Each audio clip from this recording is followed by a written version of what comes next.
Hello, everyone. I'm Dwayne Bonifer in the Lindsey Wilson College Office of Public Relations, and this is The View from the Hill, the podcast of Lindsey Wilson College. Every week during the academic year, The View from the Hill features conversations with the people who help create the dynamic living learning environment that serves the educational needs of every Lindsey Wilson student every day. In this second edition of the 2025 View from the Hill podcast, we'll visit with Lindsey Wilson Chaplain, the Reverend Tyler Brumfield. Tyler will talk about how he arrived at Lindsey Wilson, along with the myriad of services and programming the chaplain's office offers Lindsey Wilson students. And he'll explain why being a chaplain at Lindsey Wilson is a dream come true. The Reverend Tyler Brumfield grew up in Springfield, Ohio, but he has studied, served, and lived in Kentucky long enough to consider himself very much a Kentuckian. Tyler became Lindsey Wilson's chaplain last July. He and his wife, Taylor, live right next to campus with their two children, Benjamin, age 4, and Miriam, age 1. As you will hear later, this is the second time Tyler has been on Lindsey Wilson's campus, but life first took Tyler to college. He attended Wright State University in Fairborn, Ohio, where he earned an undergraduate degree in religion and art. Then he headed to Louisville, Kentucky, where his journey to Lindsey Wilson continued. Yeah, I went to Louisville, Presbyterian Seminary there in Louisville, and from 2012 to 15. And so that was my entrance into Kentucky, which I learned throughout the rest of the state is not necessarily Kentucky. It's Louisville. So keep Louisville weird is the motto. But we love Louisville. We have friends there. It's my home church is there, so it's still home for us in a lot of ways. But that was our entrance to the Commonwealth, if you will. Then after Louisville, you went east. Mm-hmm. Yeah, didn't expect that. I knew I had some roots out in Appalachia, the eastern part of the state. My mom's side of the family has roots down there, the Ritchie side, and they've all kind of spread out. They're out there, but I went to Ashland. So just a trip down 64 from Louisville to Ashland, Boyd County. I was there, served a small church there for 4 years. Had a good experience. And then as Methodist pastors, they move us around. Goes back to the old horseback days on the trails. And so went down Route 23, the Country Music Highway, to Paintsville, Kentucky. For those listening, it's Chris Stapleton's hometown, Loretta Lynn, Tyler Childers. So a lot of musical talent coming from them hills. And I served, didn't know when I got there, I ended up serving all 3 Methodist churches in Johnson County through a lot of reasons, COVID and other things. And sometimes we Methodist pastors serve more than one church at a time. But I served First United Methodist in Paintsville for about 5 years. And in that process, I served alongside that Oil Springs, United Methodist out in the county, and Mayo Memorial right there in Paintsville as well. And had some friends there, had a good experience, and had our children there, Benjamin and Miriam, Ben who's 4, Miri who's 1. I'm sure folks may see them running around campus since we live here. So yeah, we became a family there. So it'll always have a special place in our heart. When did you know you wanted to be in the ministry? It was probably by the time I got to Louisville. So I'm the definition of a student in college who doesn't know what they want to do. That was my... when I graduated high school, I remember when my teacher said, do what you love. Well, I didn't know what I loved yet. Who does know when they're 18 years old? So I knew I wanted to do something different.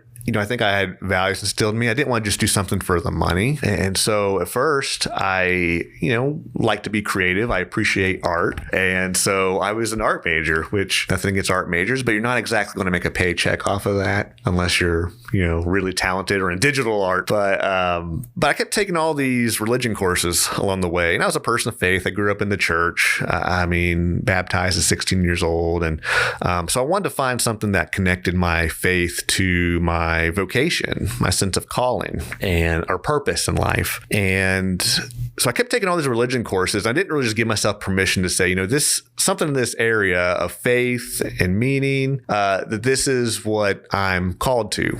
I did almost everybody. And once I told everybody I was going to be like a religion major and go to seminary, like everybody's like, oh yeah, we knew you do that all along. But I was kind of blessed to have parents who didn't force me to do anything they thought I should do. And so I talked to one of my professors and said, if you just say one extra, at that time it was quarters rather than semesters in Ohio. And so a very quick 10 weeks, kind of a deep dive. So if you just say one extra semester and you're not going to start seminary for another year, why don't you just get your dual major in religion and art. And said, okay. So, and she had some connections with the Presbyterian Seminary in Louisville Presbyterian. And plus I ended up getting a tuition grant to Louisville. It's hard to say no to free money. And so that's how I ended up in, and I never thought I'd leave Ohio, actually. I was a pretty shy, introverted hometown kid. I thought I'd grow up around my family, but it was something I couldn't even explain it. And I'd tell you today, I think it was God just sending me saying, you just got to go.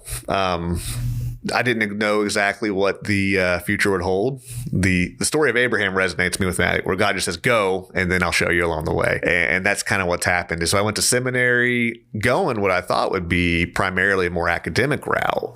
I thought I wanted to teach, which is funny how we'll get to that. That came full circle. Getting involved with the church there, Revolution Church, United Methodist Church. It was a church plant, I think maybe 2 years old at the time. And I got involved and I immediately felt at home. I just felt so welcomed. I made friends there to this day. I remember going in and the pastor said, you don't have to be a member of this church or any church. You are welcome to this table, to come receive communion. And that, for some reason, that just feeling that sense of welcome and belonging was really important when I was trying to find, being in a new town, new place for the first time. And so it stuck, and here I am. And then just through the series of discernments and conversations, they were just asking me questions and kind of treating me like a pastor. And I thought, maybe I'm supposed to be a pastor. So a whole lot of odd little points along the way. But then eventually I began the process of inquiring and becoming a candidate for ministry in the United Methodist Church here in Kentucky. You were exposed to Lindsey Wilson College about 10 years ago. So you knew a little bit about this college before you came here last July. Yeah, Lindsey's always had a special place in my heart.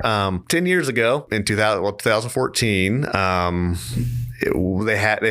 Lindsey hosted that year what was called, I think it's License to Preach School or Licensing School. It's basically clergy boot camp. It's just a week of deep dive. Here are some practical things you do as a pastor. Practice preaching a sermon or a Bible study, and just kind of all the tools, some of the tools you need. I mean, it obviously cannot prepare you for power going out or other things, trustees, building related issues, but it was a great week. Stayed in the dorms. I don't remember exactly which one. It may have been Richardson, but I remember rooming with a guy from Wesley County, an older gentleman who never went to college. And so this was his college experience. And he said that. It's like, I've been to college now. That just kind of makes me smile thinking about it. But we stayed here all week. Ate in the cafeteria. I'm sure they served mashed potatoes and gravy every day. I had chapel worship services in the evening every night. And so it was always kind of a special place or holy ground for me, where my journey, at least officially as a vocational pastor, really began here in a lot of ways. Because after that, I got my license and I've been serving the church ever since. So. What attracted you back? What brought you back to Lindsey Wilson College? Well, it was about a year ago. My wife went to Moorhead while we lived out when we were in Ashland.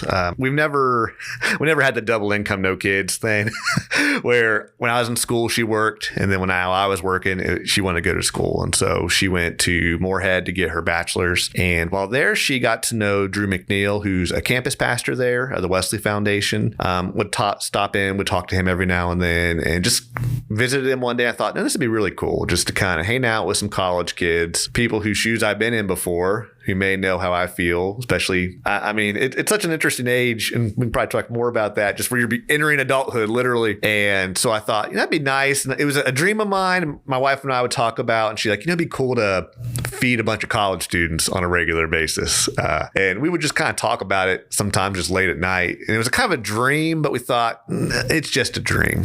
I don't see how it'll ever become reality. I was pretty committed to the church, and we just didn't really, and I never had really been involved in a campus ministry. I was a commuter back in undergrad, so I just didn't know if I'd be the guy or qualified, if you will. But a year ago, just for reasons, I knew a change was coming, and I got a call from what's called my district superintendent, my boss, if you will, and said, hey, there's an opening at one of our United Methodist colleges. He didn't tell me which one. We have 3 here in Kentucky, Kentucky Wesleyan, Lindsey Wilson, and Union, and for the campus chaplain. And is that something you would at all be interested in? And I didn't have to think very hard about it. I said yes, because I knew my wife, we'd already talked about this, and it wasn't a guarantee because it's just different, because where in the Methodist system, they have the power to say, you're going to this church, learn to love each other. It's arranged marriages in the Methodist church, itineracy and appointment system, but which is nice. You always have a guaranteed job, but you never know exactly where you'll go. So this process was a little different. It's what's called extension ministry in our system. I'd be interviewed, and so it wasn't a guarantee, but I said, yeah, I'd like to interview for it. And so met with President Lucky, I think about a year ago,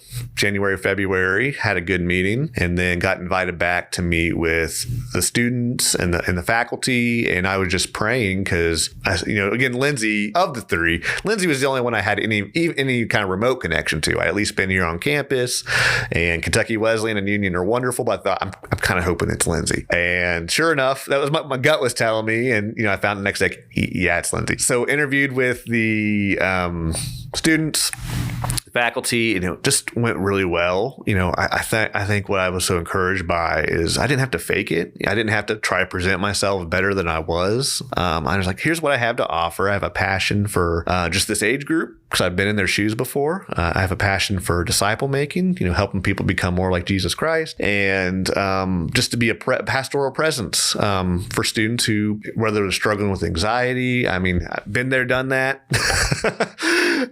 So it went well, and it must have gone well, because at the end of the meeting, they're like, oh yeah, we got a house for you. So like, okay, that's a good sign. So I officially got the word a couple weeks later. Again, a whole process. So President Lucky called me a few days later and said, yeah, I want to hire you, which was a really good feeling. But then I got the official call a few weeks later by our bishop and others. Again, Methodist politics. But yeah, so excited. I mean, it was just, it is, again, a dream come true. And it sounds so kind of corny, but dreams sometimes do come true. And I think that there's a reason sometimes God puts a passion in your heart for reasons you might not know. And it's even just amusing. 10 years later, almost literally coming full circle from Louisville down to Eastern Kentucky, and then coming back round. And we're just so grateful to be here. You're listening to the Lindsey Wilson View from the Hill podcast. I'm Dwayne Bonifer in the Lindsey Wilson Office of Public Relations. I'm talking to Lindsey Wilson chaplain, the Reverend Tyler Brumfield. He's sharing his journey to the Lindsey Wilson Hill. As Tyler explains, today's college chaplain at Lindsey Wilson wears 4 hats, and all 4 of those hats are a constant work in progress. One is the campus ministry, and that can take a couple of different expressions. But the 2 primary, most visible ones are chapel services on Wednesdays at 10:45, and our Mosaic campus ministry, which is student-led ministry, but I'm usually present for it. I work with what's called our Wesley Scholars in the Christian Ministries department. Our Wesley Scholars are full ride. They work about 8 hours a week and kind of help lead. And we have other Christian ministries majors, a lead team that meets on Monday nights. And so I just kind of help facilitate those conversations. One thing I learned about ministry is it's not barking orders, but it is trying to help a team come together and have vision and ask, what do we want to do this semester? How can we share the love of God with others this semester? So it's dreaming with them, working with them a lot. And in some cases, just being a pastoral presence. In some cases, doing the things I've always done, whether I learned faculty members in the hospital, so I paid them a visit. Unfortunately, last fall, we had a death in our Lindsey family, and so we had a memorial service in the chapel, and I worked with the athletics department. And so it's some networking, it's relationships, it's doing some of the things that a pastor would do in a local church. It's just my church just got a whole lot bigger. It's a whole college campus now. So that's one role. My other role is as an adjunct instructor in the Christian Ministries department. So I work pretty closely with Kurt and Jordan and David and them. We're hosting a missions trip to the Dominican Republic later this year, which I'm helping with some organize with Calhoun, and just trying to work with them closely to dream about what we want the Christian Ministries department to be. Especially the practical end of things. We want some of our students who they might not go into pastoral ministry in a traditional local church setting, but how can they live out their faith as a teacher or a nurse or criminal justice even? So working with the Christian Ministries department, It's my other hat. My two other hats is one, just meeting with President Lucky, kind of administrative duties, things like baccalaureate, saying the prayer there, or meeting with President Lucky every now and then just to kind of dream and say, what's the college's vision? And anything else he asked me to do, really. All of the duties is assigned. And sometimes that means networking with other colleges, which I really enjoyed. I've got to know some campus ministers out at Central Methodist, one of our sister institutions out in Missouri, I think. And I got to go to this NetView conference, which is a great, probably will be a whole nother conversation about what they're doing. It's a network for helping students discern their vocation, their calling, their purpose in life. So doing some networking there, which is a lot of fun. Get to travel a bit for that. And then my last kind of hat is connecting with local churches. Part of it is, especially since we are a United Methodist affiliated institution, continuing to work to be a bridge person between our conference, our church, but other local churches as well. I think by nature, United Methodist, we are ecumenical in the sense we like to look at the whole family tree of Christians. It's one of our values to work with Baptists, Presbyterians, non-denominational, Catholics. I mean, you name it. It's by nature, we want to work with others. And so it's trying to help connect